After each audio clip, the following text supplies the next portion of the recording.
Your Excellency, President of the United States of America, Mr. Barack Obama, ladies and gentlemen, on behalf of the leaders of the party, state, and the people of Vietnam, once again, I'd like to warmly welcome President Barack Obama and the high-level delegation of the U.S. government on your official visit to Vietnam.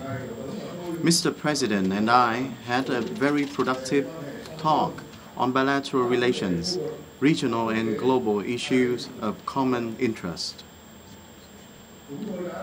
We discussed the implementation of the joint statement on the Vietnam-U.S. Comprehensive Partnership signed in July 2013 and the joint vision statement between the two countries in July 2015, concluded between the high-level leaders of the two countries. We agreed that important progresses in bilateral relations have been made in recent years. Both sides committed to implementing the principles of respect for each other's independence, sovereignty, territorial integrity, and political regime. During President Obama's official visit, Vietnam and the U.S. agreed to a joint statement on strengthening the comprehensive partnership with added substance, depth, and effectiveness. Both sides agreed to place development cooperation at the center of the bilateral ties. On this occasion, important deals were also reached in terms of trade, healthcare, humanitarian assistance, education and training, law enforcement and judicial cooperation, and people-to-people exchanges as well. Both sides agreed to give higher priority to addressing world legacy issues and continue to work together in this regard. The U.S. will work with Vietnam on detoxing Bien Hoa Airport after both sides successfully conclude the cleanup project at Da Nang Airport. Vietnam very much appreciates the U.S. decision to completely lift the ban on lethal weapon sales to Vietnam, which is a clear proof that both countries have completely normalized the relations. President Obama and I also discussed the future directions of bilateral ties and measures to further deepen bilateral cooperation. We underscore the importance of confidence building and priority for development cooperation in trade and investment, science and technology, human resource development, and addressing climate change. Both sides reaffirmed the commitments to promptly ratify the Trans-Pacific Partnership Agreement, or TPP. With respect to regional and global issues, President Obama and I agreed that we should set up collaboration at regional and international forums, and that the U.S. will support Vietnam in successfully hosting the 2017 APEC Summit, as well as participating in UN peacekeeping operations. We also exchanged views on recent developments in the South China Sea. We reiterated continued cooperation on addressing climate change and sustainable use of the Mekong River water resources.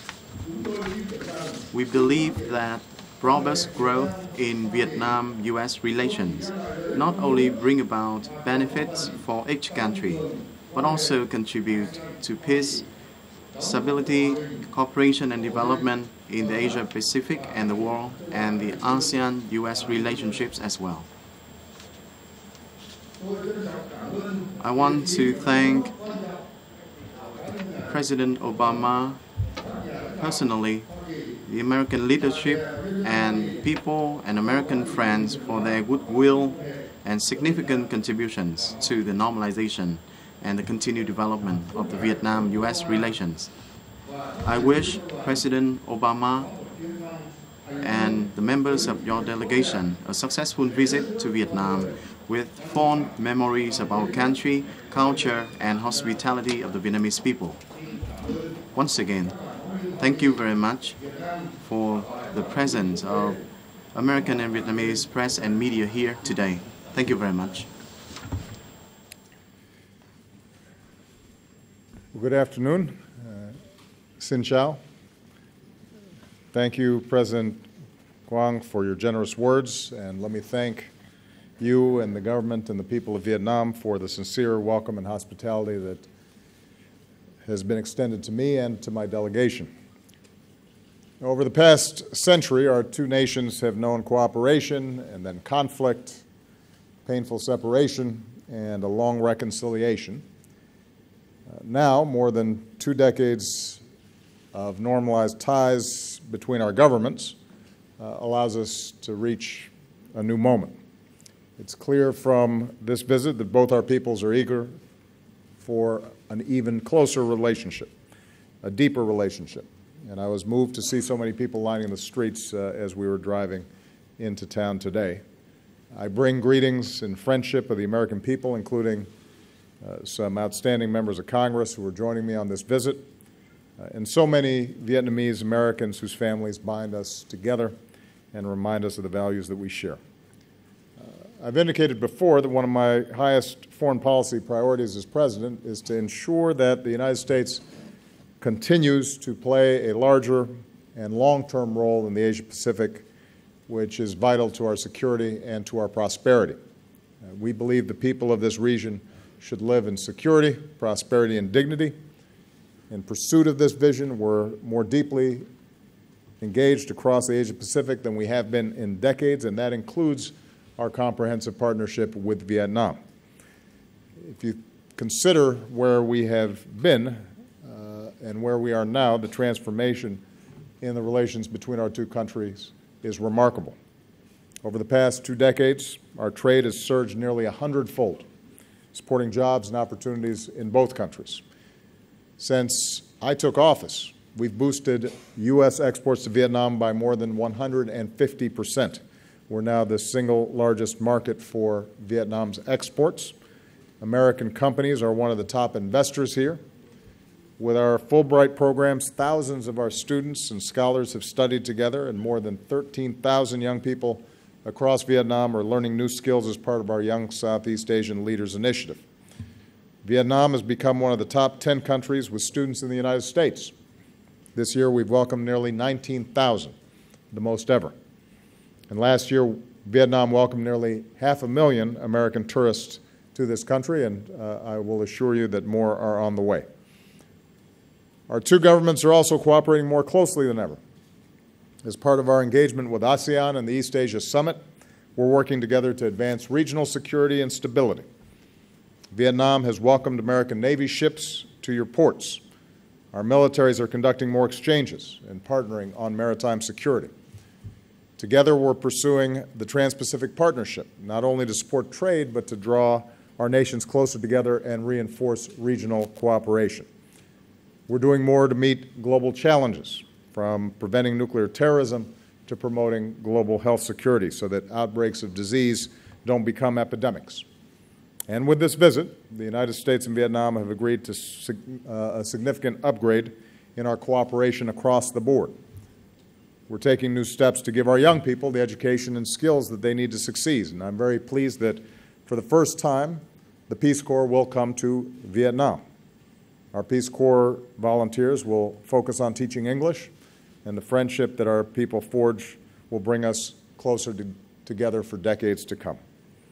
American academic and technological leaders, including Intel, Oracle, Arizona State University, and others, will help Vietnamese universities boost training in science, technology, engineering, and math. Harvard Medical School, Johnson & Johnson, GE, and others will join with Vietnam universities to improve medical education. And now that the government of Vietnam has granted the necessary license, we can say that Fulbright University Vietnam, this country's first nonprofit independent university, can move forward and open its doors and welcome its first class this fall. We're increasing trade With Vietnam's announcement on multiple entry visas, it will be easier for Americans to come here and do business and travel.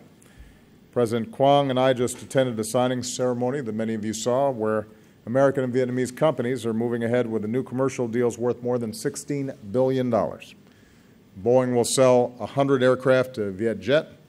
Pratt & Whitney will sell advanced engines. GE Wind will partner with the Vietnamese government to develop more wind power.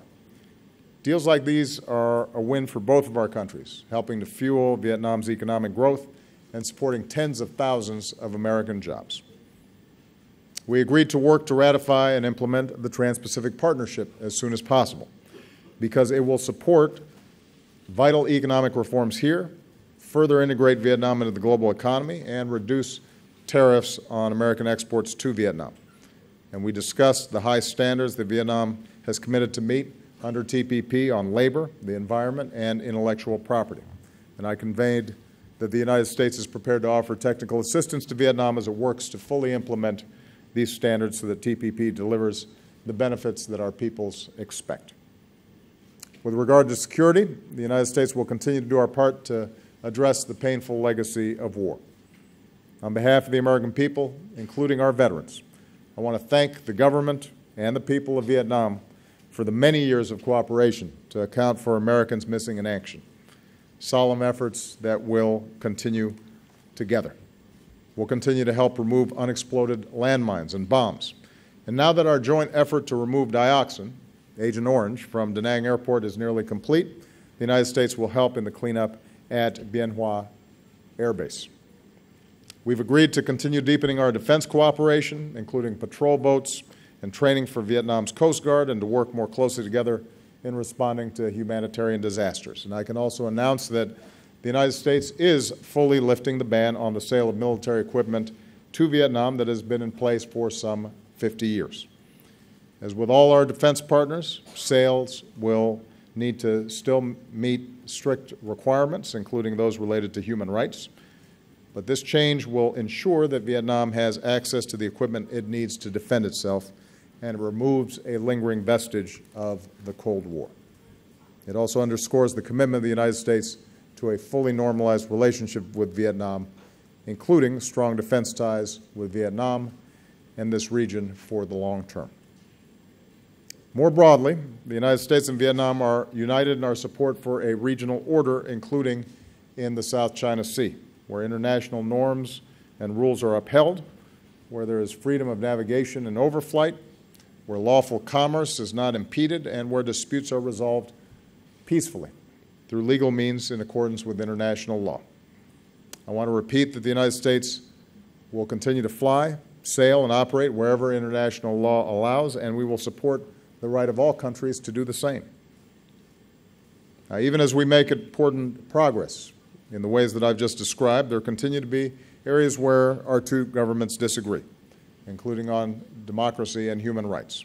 And I made it clear that the United States does not seek to impose our form of government on Vietnam or any nation. We respect Vietnam's sovereignty and independence. At the same time, we will continue to speak out on behalf of human rights that we believe are universal, including freedom of speech, freedom of the press, freedom of religion, and freedom of assembly. And that includes the right of citizens through civil society to organize and help improve their communities and their country. We believe, and I believe, that nations are stronger and more prosperous when these universal rights are upheld. And when our two countries continue to discuss these issues as part of our human rights dialogue in a spirit of constructive and cooperative effort. And finally, the United States and Vietnam are expanding our cooperation in ways that benefit the world. Under our growing climate change partnership, we'll support Vietnam as it works to meet its commitments under the Paris Agreement. Because our two countries and others have committed to joining the agreement this year, we're within striking distance of it entering into force before anybody expected. In the meantime, we'll help communities in vulnerable regions like the Mekong Delta adapt to a changing climate and assist Vietnam's transition to a low-carbon economy. And that includes the low-carbon energy that will come from our cooperation on civil nuclear power. And as Vietnam prepares to deepen its commitment to UN peacekeeping, the United States is proud to support Vietnam's new peacekeeping training center. So again, President Quang, thank you for your hospitality. Thank you for our work together. I'm looking forward to the opportunity to visit with the Vietnamese people. Maybe I will enjoy some café soda.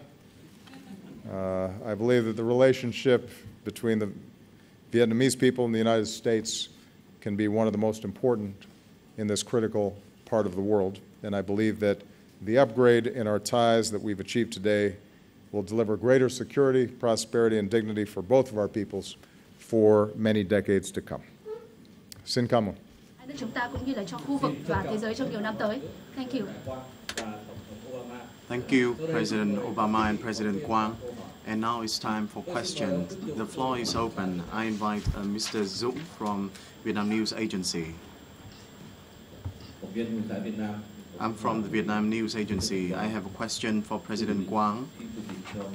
Your Excellency, could you advise us and make some comments on the notable advances in Vietnam-U.S. relations over the past 2 decades? Thank you.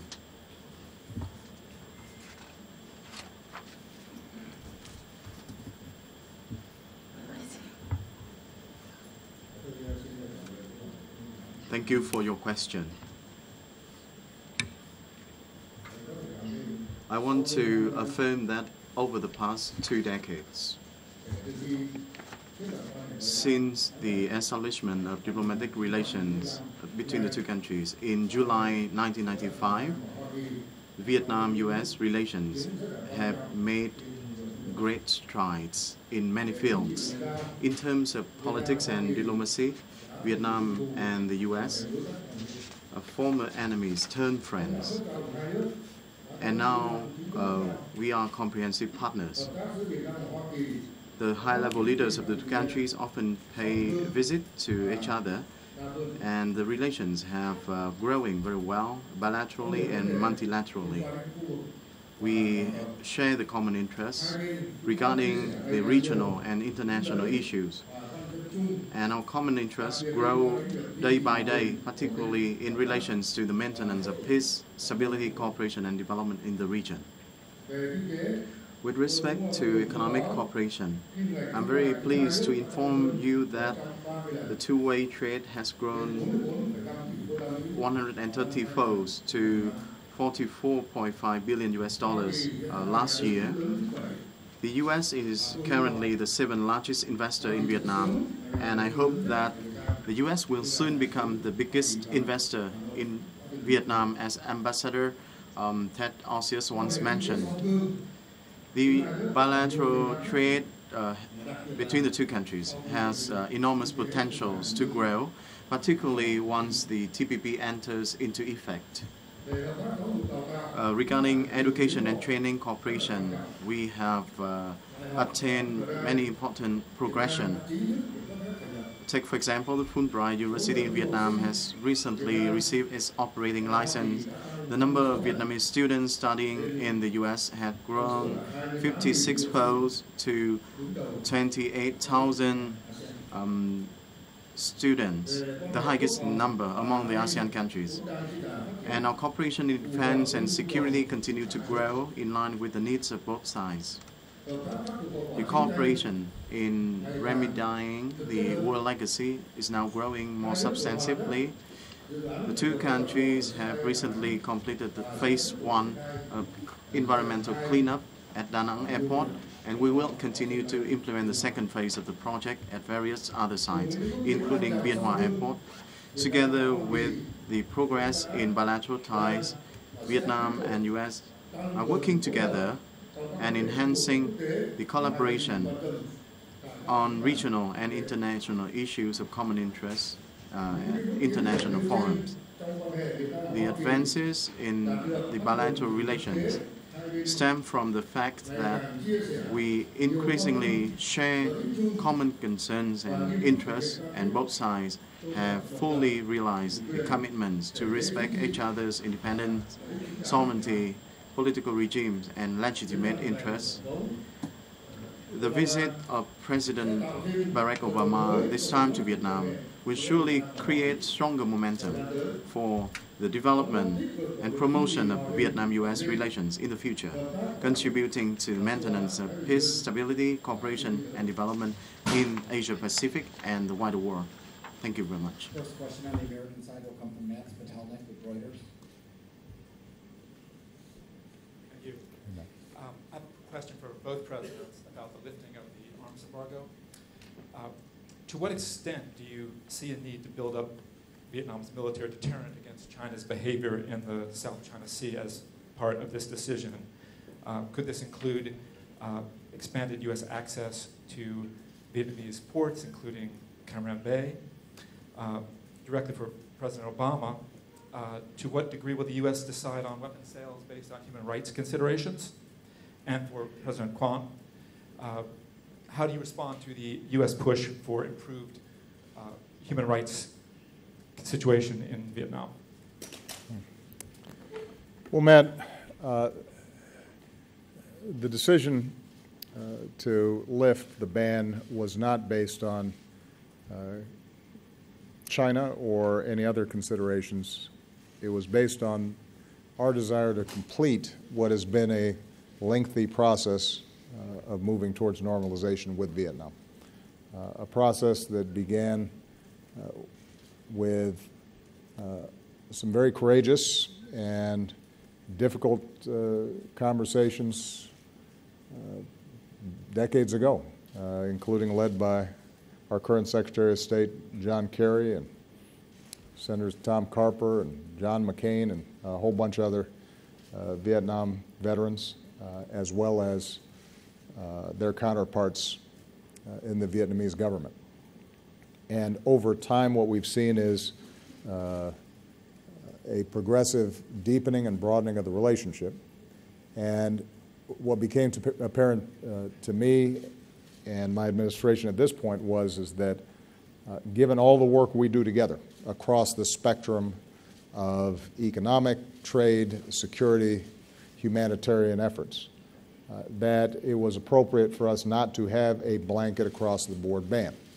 Now, every sale that we make to everybody is viewed as a particular transaction, and we examine what's appropriate and what's not. And there's some very close allies of ours where we may not make a particular sale until we have a better sense of how that piece of equipment may end up being used. So we're going to continue to engage in the case-by-case evaluations of these sales. But what we do not have is a ban that's based on an ideological division between our two countries, because we think that at this stage both sides have established a level of trust and cooperation, including between our militaries, that is reflective of common interests and mutual respect. In fact, one of the things that's happened through this comprehensive partnership is a dialogue between the U.S. and Vietnamese military that we hadn't seen in a very long time. And we already have U.S. vessels that have come here to port. We expect that there will be deepening cooperation between our militaries, oftentimes around how do we respond to humanitarian disasters in this region. There may be occasions in which that means that additional U.S. vessels might visit, but I want to emphasize that we will do so only at the invitation and with the cooperation of the Vietnamese government, fully respecting their sovereignty and their sensitivities. Now, there is, I think, a genuine mutual concern with respect to maritime issues between the United States and Vietnam, and I've made no secret of that.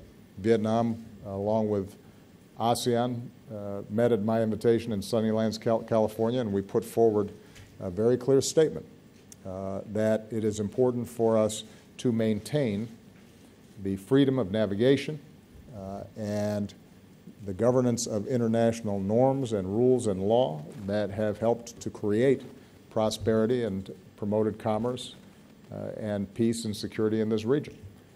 And it's my belief that with respect to the South China Sea, although the United States doesn't support any particular claim, we are supportive of the notion that these issues should be resolved peacefully, diplomatically, in accordance with international rules and norms, and not based on who's the bigger party and can throw their weight around a little bit more. At the same time, as I indicated in my initial statement, the United States is going to continue to fly and set courses for our ships as international law allows. Our hope is that ultimately various claimants and various disputes can be resolved, and we'll do everything that we can to promote that. In the meantime, part of our cooperation with Vietnam is to improve their maritime security posture for a whole host of reasons. But I want to emphasize that my decision to lift the ban really was more reflective of the changing nature of the relationship. Last point with respect specifically to human rights. As I indicated in my opening statement, this is an area where we still have differences.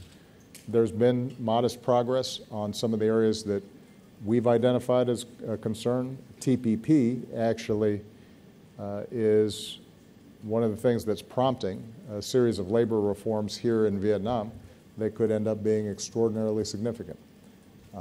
But that is not directly tied to the decision around military sales.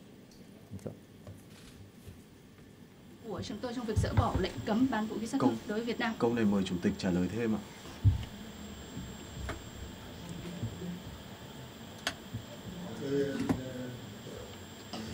Thank you very much for the question. I just want to make some comments on the human rights cooperation in the general relations between the two countries. Excellencies, ladies and gentlemen, the consistent position and viewpoint of the Vietnamese state and government is to protect and promote human rights. This is clearly codified and stipulated in the National Constitution of Vietnam in 2013. We are now institutionalizing all the regulations into our laws and sub-law documents to respect and promote the human rights in Vietnam. Over the past 30 years of reform in Vietnam, Vietnam has achieved remarkable progress in socio-economic development, defense and security, especially in protection and promotion of human rights and the rights of every citizen in Vietnam.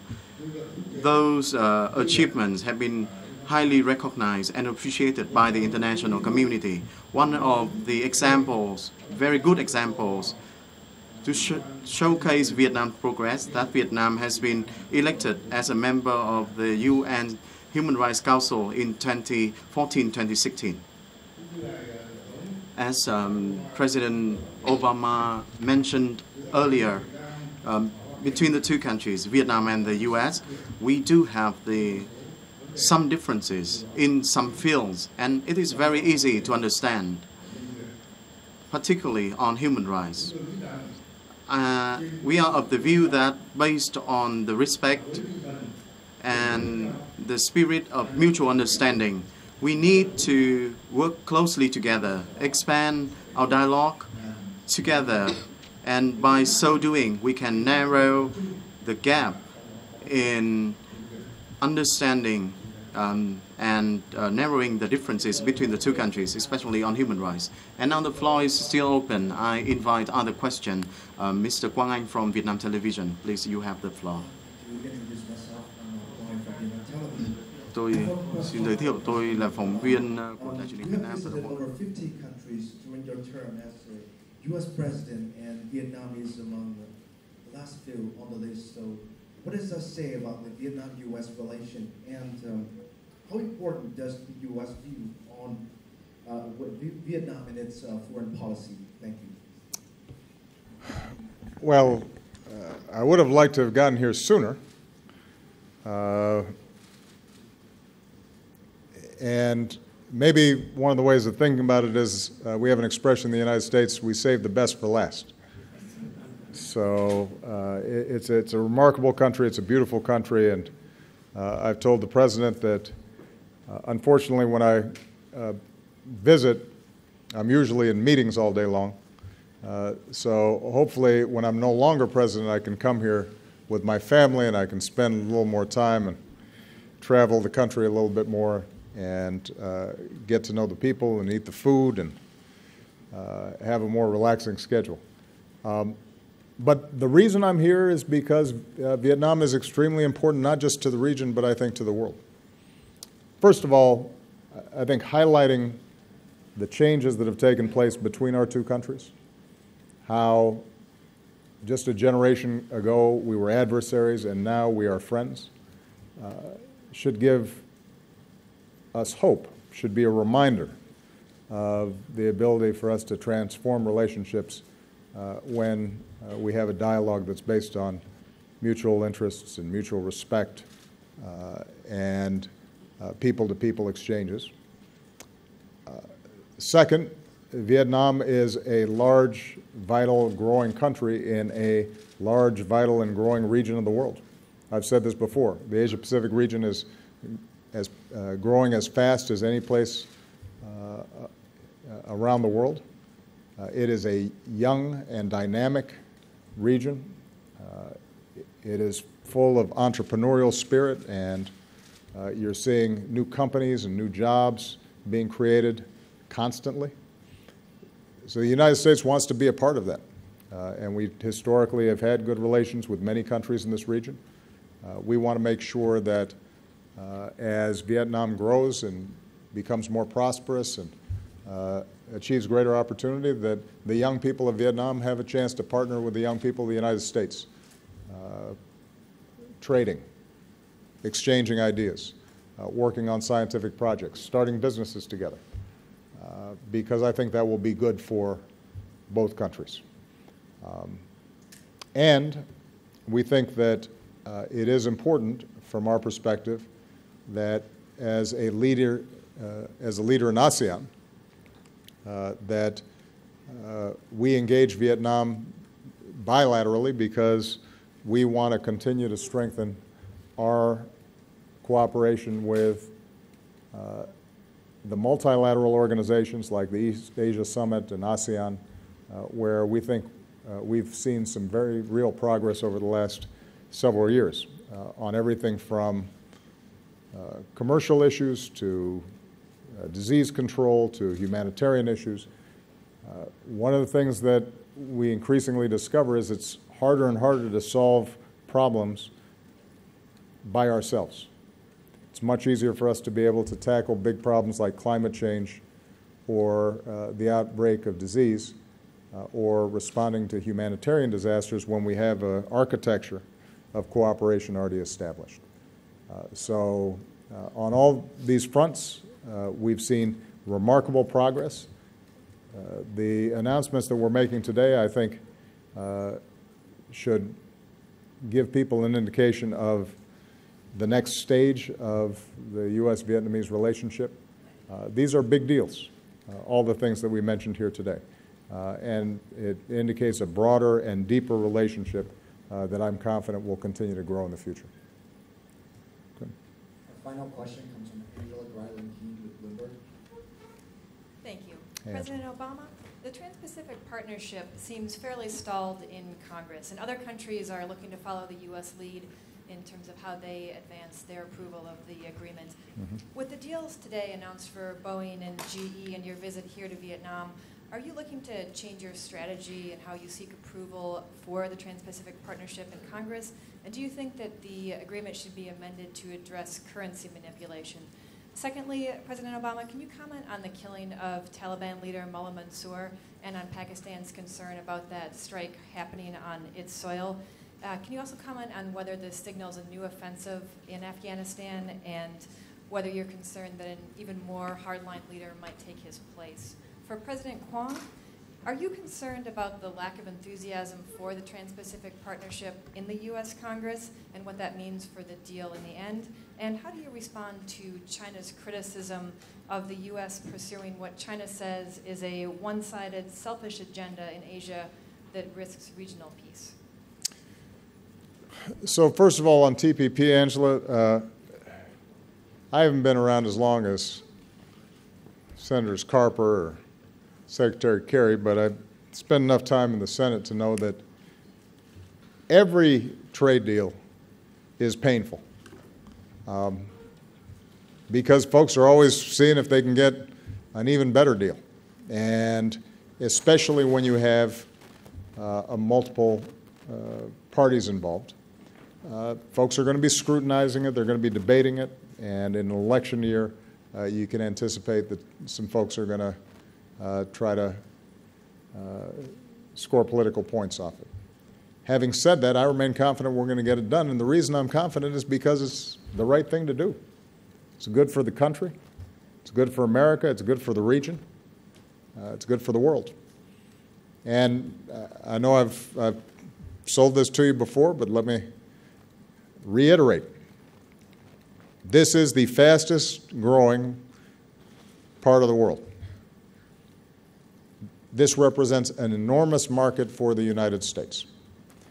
Most countries here already sell their stuff to the United States, and we have relatively low tariffs. In other words, we put relatively low taxes on goods that are coming in to the United States. In contrast, tariffs are significantly higher for U.S. goods being sold here. So a deal that gets rid of 18,000 taxes on U.S. goods into the largest, fastest growing markets of the world, that's a good deal for American businesses and American workers. Number two, one of the biggest complaints about trade deals historically has been that it opens up our markets to countries with lower wages, harsher labor practices, less environmental regulation. Well, if you're signing up for the Trans-Pacific Partnership, you are making commitments that are enforceable to raise labor standards, to ensure that workers have a voice, to attend to environmental problems. And so this gives us the ability to engage with a country like Vietnam and work with them on all those fronts, the precise things that people in the past have been concerned about when it comes to trading with other countries. So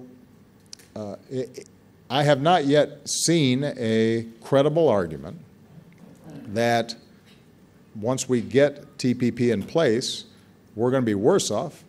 We are demonstrably better off. American workers and American businesses are better off if we get this deal passed. And I'm confident we will get it passed. Now, the politics of it will be noisy. That was true when I, for example, inherited the Korean Free Trade Agreement or the Colombian and Panamanian free trade agreements when I came into office, but we got them done. And I'm confident that we'll get them done this time as well, although there'll be ups and downs and bumps along the way.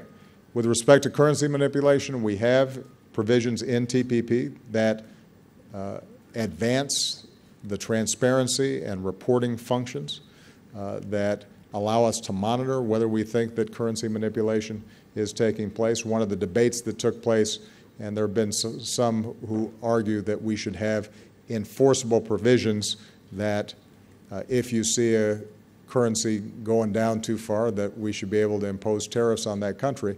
The problem is that it's very hard to sort out sometimes why a currency is going down and whether it's actually being manipulated.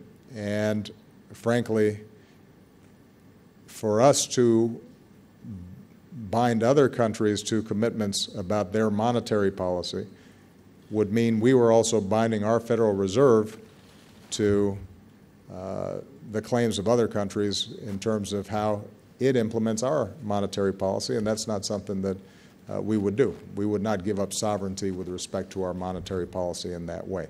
But we have strengthened a number of the provisions that are already contained in TPP that will allow us to put on notice folks who we think are engaging in competitive devaluations.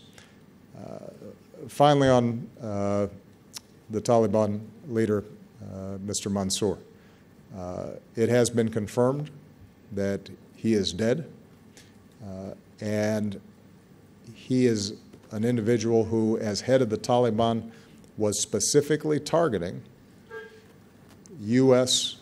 personnel and troops inside of Afghanistan who are there as part of the mission that I've set to be able to maintain a counterterrorism platform and provide assistance and training to the Afghan military forces there.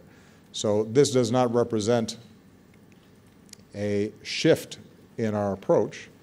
We are not re-entering the day-to-day combat operations that are currently being conducted by Afghan security forces. Our job is to help Afghanistan secure its own country, not to have our men and women in uniform engage in that fight for them.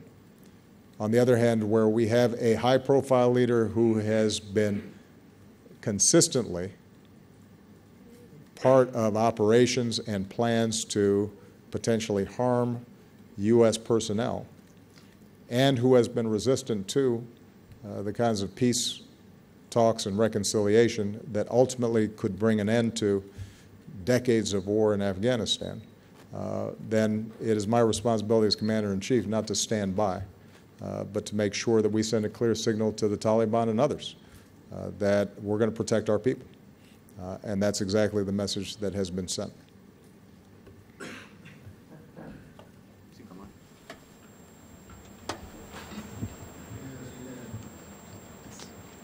Let me respond to this question concerning the Trans-Pacific Partnership, TPP. In our view, TPP is a significant trade and economic linkage contributing to sustaining the dynamism and the role as a driver for economic growth in our country as well as in the Asia-Pacific region. And for Vietnam, TPP and Vietnam's participation in TPP is one step undertaken by the Vietnamese government in our process of extensive international integration. Testing 1, 2, 3. Can you hear, Mr. President? Okay. Testing 1, 2, 3. It's just I'm sure that he was saying something very wise and important, and we want to make sure we all heard it. Bởi vì tôi muốn nói chắc là tôi nghe được phần dịch bởi vì ông đang nói những ý kiến rất sâu sắc ạ. So I would like to add that Vietnam, together with other TPP countries, have been making efforts to narrow differences, to promote cooperation and the spirit of mutual understanding and mutual respect, and we will try to reduce differences in the spirit of constructiveness and understanding and paying attention to one another's legitimate interests. And the finalization of TPP is also the successful outcomes of all 12 members of the TPP rather than any individual effort, and we are prepared to ratify TPP and we stand ready to implement all the commitments under TPP. Your Excellency, now we have a technical problem with the translation system. So, Mr. President, President Quang, could you please repeat again your answer? And yes, I want to reiterate my comments on the TPP. In our view, the TPP is a very significant trade and economic linkage contributing to the sustainment of dynamism and the role as a driver of economic growth in Asia-Pacific region. As for Vietnam, TPP is a one step forward in implementation of the country's deepened and comprehensive international integration policy, which aims at promoting the national economic growth of Vietnam. Vietnam has worked together with other member countries to narrow the differences in the spirit of constructiveness, understanding, and paying due attention to one another's legitimate interests. The finalization of TPP is also the result of the endeavors from 12 members of the agreement rather than the individual effort of any single country. And Vietnam is now very actively promoting and accelerating the ratification of the TPP. And Vietnam is committed to fully implementing all the clauses and provisions of the TPP. Thank you very much, President Chen Quang and President Barack Obama. Ladies and gentlemen, with that, I declare the press conference adjourned.